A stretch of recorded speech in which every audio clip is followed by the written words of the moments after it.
Надеюсь, что у каждого из нас есть люди, с которыми мы дружили еще с незапамятных времен.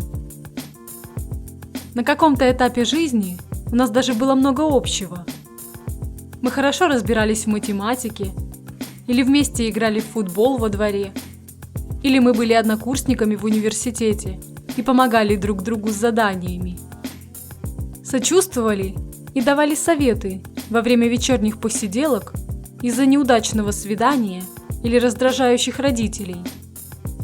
Или, может быть, мы были стажерами в одной большой фирме и держались друг за друга в начале своей карьеры.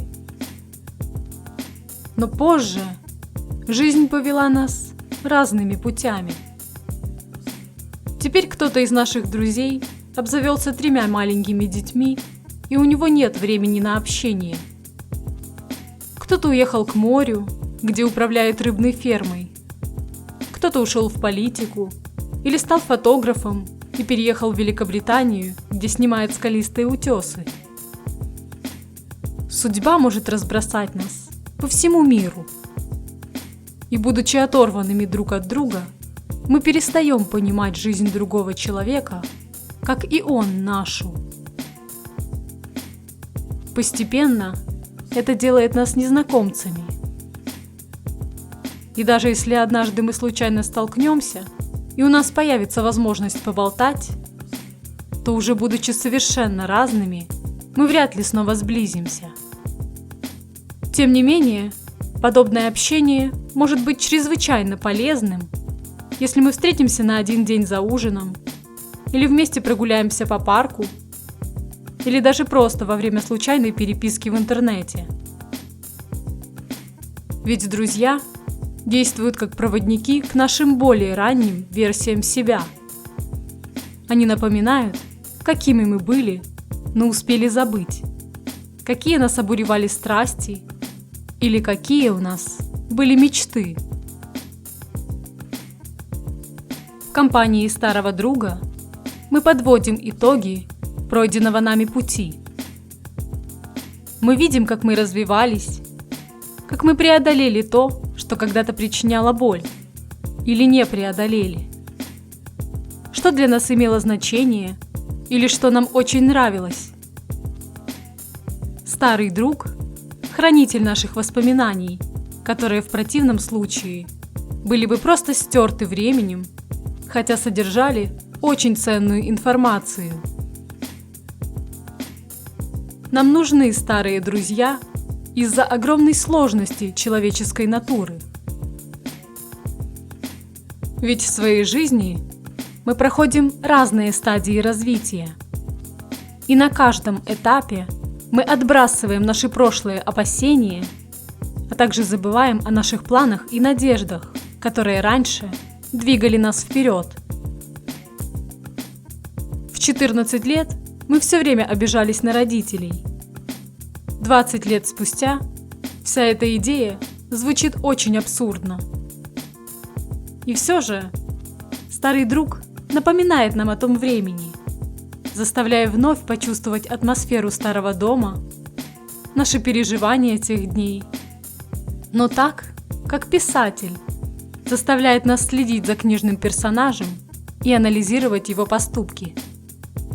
Ведь в заботах о каждодневных делах мы часто теряем свои цели и амбиции, теряем важную часть себя, которая со временем отходит и на второй, и на третий план, или вовсе стирается с наших горизонтов.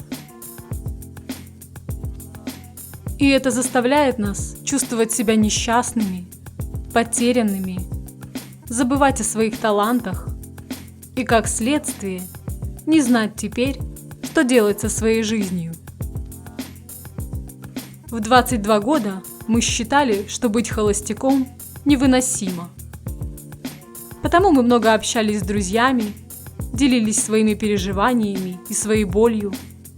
В 45 лет, когда нас окружает семья, мы с теплотой вспоминаем то время, когда были одинокими, и начинаем еще больше ценить своих близких, которые у нас есть, вместо того, чтобы постоянно конфликтовать с ними.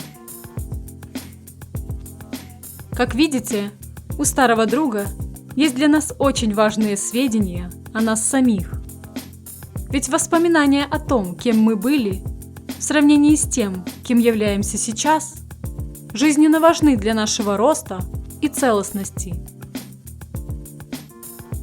Лучший преподаватель, благодаря старым друзьям, вспоминает, как когда-то ничего не знал о теме, по которой сейчас пишет диссертации, и что вообще в студенческие годы его окружала уйма проблем помимо учебы.